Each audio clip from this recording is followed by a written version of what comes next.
दोस्तों आज हम एक्सप्लेन करने वाले हैं 12th मैन मूवी को, जिसकी एंडिंग आपका दिमाग घुमा देगी। अब आप वीडियो को भी लाइक कर दीजिए। हम चलिए कहानी शुरू करते हैं। तो मूवी की शुरुआत में हम एक कपल को देखते हैं, एनी और जकारिया, जो कि कुछ टेस्ट कराने अपनी फ्रेंड डॉक्टर नैना के पास आए थे। जहाँ नैना बताती है कि एनी तो माँ बनने वाली है, जिसको वो ग्रुप में पोस्ट करने को कहती है। पर एनी और जकारिया दोनों ही मना कर देते हैं कि अभी किसी को मत बताओ, हम सीधा सिद्धू की बैचलर पार्टी में सबको बताएंगे। जिस पर नैना कहती है कि जैसा तुम्हें ठीक लगे वैसा करो, लेकिन मैं अपने पति जितेश को तो बताऊंगी ही। जकारिया कहता है कि हाँ उसे बता सकती हो, पर और किसी को ना पता चले, वरना सरप्राइज ही खराब हो जाएगा। इसके बाद हम फिदा नाम की लड़की को देखते हैं, जो कि मैथ्यू के साथ बैठी थी, और ये दोनों दोस्त और बिजनेस पार्टनर है। यह मैथ्यू अपनी बीवी शाइनी की बुराई करता है और कहता है कि उसके नखरे उठाना बहुत मुश्किल है, और एक तुम हो जो मुझे इतना अच्छे से समझती हो, काश मेरी बीवी तुम होती। इसके बाद हम सैम नाम के आदमी को देखते हैं, जो बैंक में काम करता है, और उसके पास एक बिजनेसमैन जोश आता है, जो कहता है कि मेरा ट्रक जैसे ही रात को अनलोड होगा, मैं आपके सारे पैसे मंडे तक चुका दूंगा।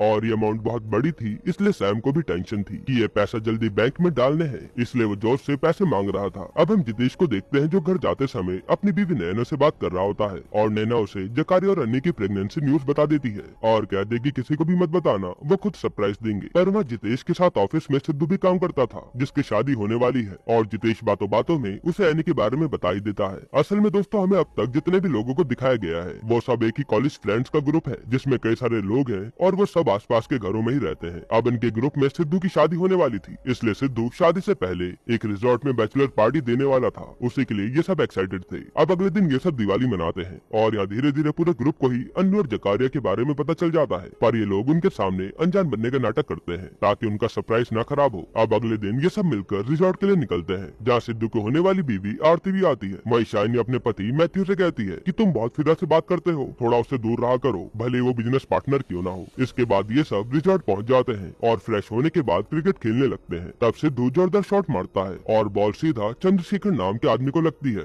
और उसकी शराब की बोतल गिर के टूट जाती है। इस बात से वो आदमी काफी दुखी होता है, और सीधा उन लोगों के पास जाकर शराब मांगता है। तब यहाँ इनकी शेखर से बहस हो जाती है, और रिजॉर्ट के लोग आकर बताते हैं कि ये इस रिजॉर्ट के ओनर के फ्रेंड है, इसलिए यहाँ पर रह रहे हैं, और अब इलेक्शन का टाइम है, इसलिए शराब तो मिलने नहीं वाली। इसी कारण से शेखर उनसे शराब मांग रहा था, लेकिन ये लोग भी अपनी शराब देने से मना कर देते हैं कि हम तुम्हें दे देंगे तो हम क्या पियेंगे। इसके बाद रिजॉर्ट का आदमी वहाँ शेखर को किसी तरह अपने साथ ले जाता है। फिर ये सब अपने अपने पार्टनर के साथ बिजी हो जाते हैं, और फिदा जो अकेली बैठी थी उसके पास शेखर आता है, और यहाँ इन सब के बारे में पूछने लगता है कि कौन हो, कहाँ से आए हो, और फिदा भी शेखर से अच्छे से बात करती है। फिर जब शेखर उस ग्रुप की बाकी लेडी से बात करने गया, तो सब उससे चिढ़ गई कि ये नशेड़ी फिर परेशान करने आ गया। जिसके बाद वो शेखर पर भड़क जाती है, और शेखर चला जाता है। अब रात को सिद्धू की पार्टी होती है, जहाँ सब लोग खूब एंजॉय करते हैं, और अन्य और जकारिया भी सबको प्रेगनेंसी की न्यूज बता देते हैं, जिसको सुनकर सब ऐसे रिएक्ट करते हैं जैसे उन्होंने पहली बार ये न्यूज सुनी हो। तभी वहाँ शेखर फिर से आ जाता है शराब मांगने, और ये उसे भगाने के लिए थोड़ी सी शराब दे देते हैं, जिसे लेकर वो चला जाता है। तभी सैम पर जो उसका फोन आता है, जो कहता है कि सर मेरे ट्रक का एक्सीडेंट हो गया है, इसलिए आपको मंडे तक तो पैसे नहीं मिल पाएंगे। जिससे सैम कहता है कि मुझे मंडे को ही पैसे चाहिए, क्योंकि वो पैसे बैंक की थी, और मुझे इसके लिए जेल हो सकती है। फिर ये सब पार्टी एंजॉय करते हैं और कहते हैं कि हम सब कॉलेज के दिनों से दोस्त हैं, और हमारे बीच तो ऐसी कोई बात भी नहीं है जो छुपी हो। और यहाँ इनके बीच इस बात को लेकर बहस हो जाती है कि क्या हम दोस्त एक दूसरे के बारे में सब जानते भी हैं। तब सैम कहता है कि ऐसा नहीं है, कुछ प्राइवेसी तो सबकी होती है। सिद्धू कहता है कि लेकिन मेरी जिंदगी में तो कोई राज है ही नहीं जो तुमसे छुपा हो। इस पर नैना कहती है कि अच्छा ये बात है, तो तुम अपना फोन टेबल पर रखो, और फिर उस पर जो भी कॉल या मैसेज आएगा वो हमें बताना। तब सिद्धू पहले डरता है, लेकिन हिम्मत दिखाते हुए फोन सामने रख देता है। तो फिदा कह दे तो क्यों ना हम सब ये गेम खेल लें, सब अपने अपने फोन टेबल पर रखेंगे, और जिसका फोन या मैसेज आएगा वो सबको सुनाया जाएगा। अब इस गेम में आधे तो खेलना चाहते थे, पर कुछ लोग इसके खिलाफ थे, लेकिन फिर भी ये गेम शुरू होता है, और 1 घंटे के लिए सबका फोन टेबल पर रख दिया जाता है। तब पहला फोन जकारिया का ही आता है, और वो उसे लाउड स्पीकर पर सबको सुनाता है, जहाँ दूसरी साइड उसकी माँ थी। वो कह दे कि एनी प्रेग्नेंट हुई है, लेकिन तो उसके आगे पीछे मत घूमता रही हो, ये नॉर्मल सी बात है। जिसके बाद वो फोन काट देती है, लेकिन अब इससे जकारिया और एनी काफी ज्यादा शर्मिंदा हो जाते हैं। जिस पर सैम कहता है देखा, मैंने कहा था कि सबकी अपनी अपनी प्राइवेसी होती है, हमें ये बेकार सा गेम नहीं खेलना चाहिए। मैथ्यू भी कहता है कि हाँ।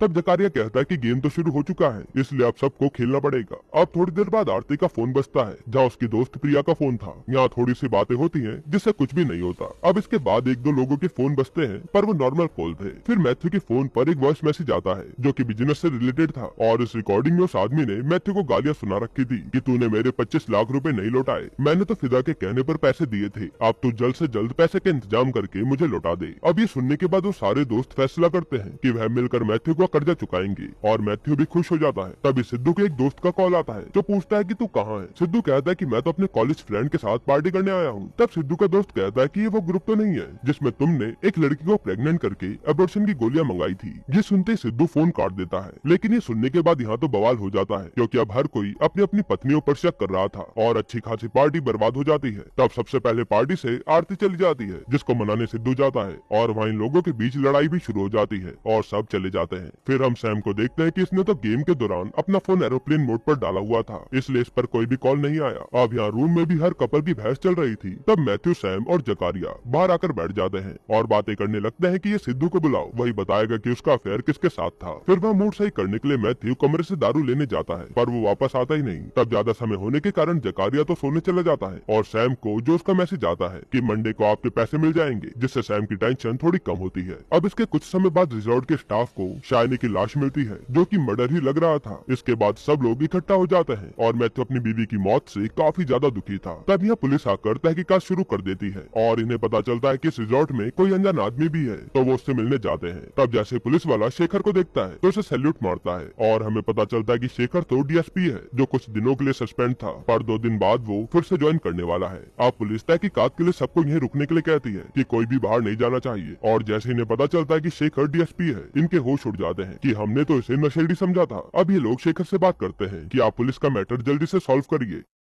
शादी भी मर्डर के कारण कहीं उसकी शादी न। अब इनके रिक्वेस्ट पर शेखर की पुलिस वालों को भेज की इन्वेस्टिगेशन मैं करूंगा और बाकी की फॉर्मेलिटी तुम जाकर पूरी करो। इसके बाद शेखर तहकीकात में लग जाता है और इनसे कल रात हुई सारी बात पूछता है, जहाँ उसे गेम के बारे में पता चलता है। फिर वो सबके कमरे की तलाशी लेता है और सबको एक जगह बुलाता है। वहाँ वो कहता है कि आज यही तुम सब मेरे सवालों का जवाब दोगे। फिर वो सबको अपने अपने फोन सामने टेबल पर रखने के लिए कहता है कि अब वो गेम हम सब फिर से खेलेंगे। तब सबसे पहला फोन तो शेखर का ही आता है, जहाँ उसकी नॉर्मल सी बात होती है। इसके बाद वो सिद्धू से पूछता है कि जब तुम आरती के पीछे गए तो वहाँ क्या हुआ, जिस पर सिद्धू कहता है कि जब मैं वहाँ गया तो पीछे पीछे फिदा भी आ गई थी और वो भी आरती को समझा रही थी। फिर सिद्धू बताता है कि माँ थोड़ी देर में शाइनी भी कमरे में आई, जो सिद्धू से कहती है कि तुम चल के उस लेडी का नाम बताओ ताकि सच सामने आए। और यहाँ फिदा और शाइनी की लड़ाई हो जाती है और शाइनी कह दे कि मेरे पति से दूरी रहा करो। जब बात ज्यादा बढ़ी तो मैथ्यू आकर शाइनी को अपने साथ ले जाता है। अब इसके बाद जितेश से पूछा जाता है और वो बताता है कि वो उस समय सिद्धू से मिला और पूछा कि ये सब क्या है, तो सिद्धू ने बताया कि वो उसके होम टाउन की लड़की थी, इसलिए उसने अपने दोस्त को इस ग्रुप की लड़की का नाम बताया ताकि उससे सच ना पता चले। पर यहाँ तो गड़बड़ हो गई,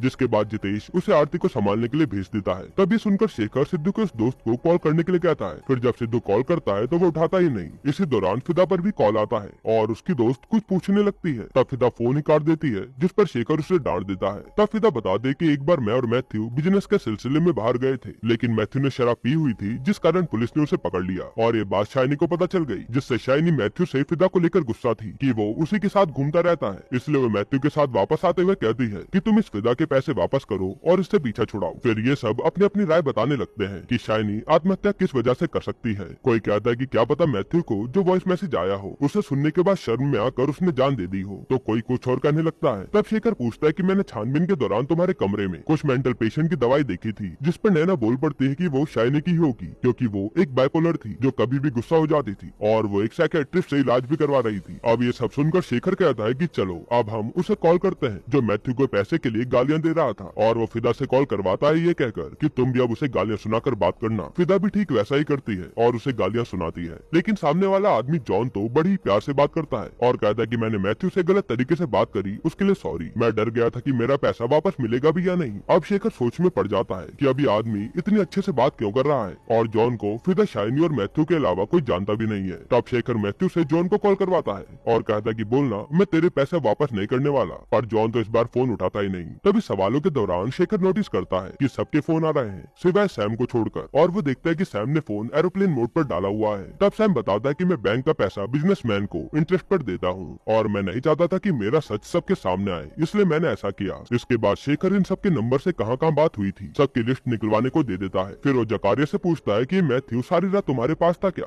और मैथ्यू बताता है कि वो शराब लेने गया था, जहाँ शाइनी कहती है कि हमें पहले कैसे भी करके तुम्हारा कर्जा उतारना होगा और तुम इस फिदा से भी अपना बिजनेस खत्म खत्म कर देना। फिर ये सब बताते हैं कि शाइनी का हम सबसे कई बार झगड़ा भी हो चुका है, लेकिन हम मैथ्यू के कारण चुप रहते थे। तब शेखर सीधा शाइनी के साइकेट्रिस्ट को फोन कर देता है और उससे पता चलता है कि शाइनी में क्या क्या प्रॉब्लम्स थी। उसका अपने इमोशंस पर ज्यादा कंट्रोल नहीं रहता था, इसलिए वो किसी की भी नहीं सुनती थी और जो चाहे वही करती थी। कई बार तो वो पैसे भी उधार ले लेती थी, जिसके बारे में जकारिया बताता है कि शाइनी ने हमसे कई बार पैसे लिए हैं, लेकिन जब उधारी ज्यादा हो गई तो हमने पैसे देने ही बंद कर दिए। तब शेखर पूछता है कि तुम सब क्या कर रहे थे जब शाइनी का मर्डर हुआ। पर तभी वहाँ पर एक पुलिस वाला आता और कहता है कि हमें बोतल मिली है शाइनी की लाश के पास। अब ये बोतल मैथ्यू की निकलती है, जो बताता है कि मैं जब बोतल लेकर आया तो बारिश हो रही थी, इसलिए मैं एक जगह पर बैठ गया और जब मैं सैम और जकारिया के पास पहुंचा तो वहाँ से दोनों ही गायब थे, इसलिए मैं अकेला ही पीने लगा। तभी वहाँ पर फिदा आई और उसने मुझे शराब पीता हुआ देखकर मेरी बोतल फेंक दी और वो मैथ्यू को अपने साथ ले गई, जिसका कंफर्मेशन फिदा भी देती है। इसके बाद ये सब उस लड़की पर बात करने लग जाते हैं जिसको सिद्धू ने अबॉर्शन की दवाई दी होगी, जिसको लेकर नैना और सैम की बीवी मरीन के बीच बहस हो जाती है और एनी भी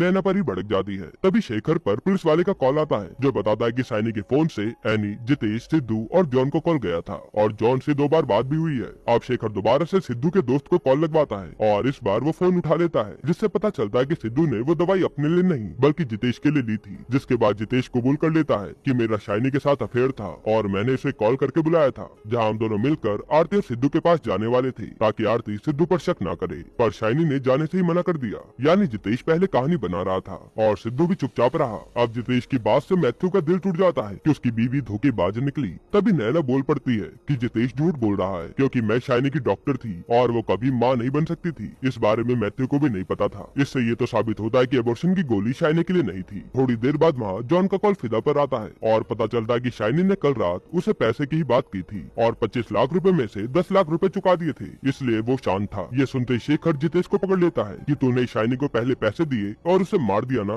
तब जाकर यहाँ सबसे बड़ा खुलासा होता है कि जितेश और शाइनी का अफेयर नहीं बल्कि जितेश और मैथ्यू की बीवी मरीन का अफेयर चल रहा था, जो कि मरीन के फोन से ट्रांसफर हुए पैसों से पता चल गया था। असल में शाइनी को 5 लाख रुपए मरीन ने दिए थे और 5 लाख रुपए जितेश ने। अब जाकर मरीन सच बताती है कि जब जितेश मरीन के पास आया कि चलो आरती को हमारे बारे में बताकर सिद्धू की आरती से सारी गलतफहमी दूर कर देते हैं, तब आरती ने ऐसा करने से मना कर दिया और परेशानी के टाइम पर शाइनी उसे मिली। तब रोते हुए उसने शाइनी को सब बता दिया। तब शाइनी ने कहा कि अगर तुम और जितेश मुझे 10 लाख रुपए दे दो तो ये सारा मामला मैं संभाल लूंगी, जिसके बारे में किसी को भी पता नहीं चलेगा। इसलिए इन दोनों ने 5-5 लाख रुपए दिए थे। ये सुनकर सैम का दिल टूट जाता है। फिर शेखर एनी से पूछता है कि शाइनी ने तुम्हें कॉल क्यों किया था और थोड़ा धमकाने के बाद एनी बताती है कि उसका बाहर किसी के साथ अफेयर चल रहा था और उसके रोमांस की वीडियो शाइनी ने अपने फ्लैट से बना ली थी। तब शाइनी एनी के पास गई और जितेश की झूठी गर्लफ्रेंड बनने के लिए कहा कि वो जाके ये कहे कि वो दवाई जितेश शाइनी के लिए ही लेकर गया था और अगर वो ऐसा नहीं करेगी तो एनी की वीडियो उसके पति को दिखा देगी। ये सुनते सब सोचने लग जाते कि एनी ने ही शाइनी को मारा होगा, पर एनी मना करती है। तब शेखर सबके फोन चेक करता है तो पता चलता है कि सैम और मरीन का जॉइंट अकाउंट है, यानी जब मरीन ने अपने अकाउंट से पैसे भेजे होंगे तो सैम को पता चल गया। साथ ही सैम ने कल रात अपने लॉयर से भी बात की हुई थी, जैसे वो खुद को किसी मामले से बचाना चाहता हो। जिसके बाद सैम सबके सामने सच बताता है कि जब मेरे अकाउंट से पैसे ट्रांसफर होने का मैसेज आया तो मैं शाइनी के पास गया ये पूछने के लिए कि मरीन ने तुम्हें पैसे क्यों भेजे हैं, क्योंकि वो पहले भी पैसे ले चुकी थी पर कभी पैसे वापस नहीं करे, इसलिए सैम उससे कारण पूछने गया था। पर वहाँ इन दोनों की बहस शुरू हो गई और सैम अपने पैसे वापस मांगने लगा। तब शाइनी कहती कि ये पैसे मैंने उसके अफेयर को छुपाने के लिए लिए हैं, जिसको सुनते ही सैम उसका गला पकड़ लेता है। शाइनी तब भी चुप नहीं होती और कहती कि तुम तो बस पैसे बनाने में लगे रहो और तुम्हारी बीवी दूसरे मर्दों के साथ सोती रहे। ये सुनते ही गुस्से में सैम उसे नीचे धक्का दे देता है। तभी सैम को लगा कि उसने क्या कर दिया, पर अब तो शाइनी मर चुकी थी। जिसके बाद शेखर कहता है कि अब सच सबके सामने आ गया है, अब कोर्ट डिसाइड करेगी कि आगे क्या करना है। और फिर वो एनी से कहता है कि शाइनी के पास तुम्हारी कोई वीडियो नहीं थी, वो तो तुम्हें बस ऐसे ही ब्लैकमेल कर रही थी। जिसके बाद ये मूवी यहीं पर एंड होती है। दोस्तों आपको ये मूवी कैसी लगी हमें कमेंट में जरूर बताइएगा और अगला एक्सप्लेनेशन आप कौन सी मूवी पर देखना चाहते हैं वो भी कमेंट कीजिएगा। बाकी अगर आपको हाल ही में एक बेहतरीन मूवी देखनी है तो आप ये वीडियो देख लीजिए।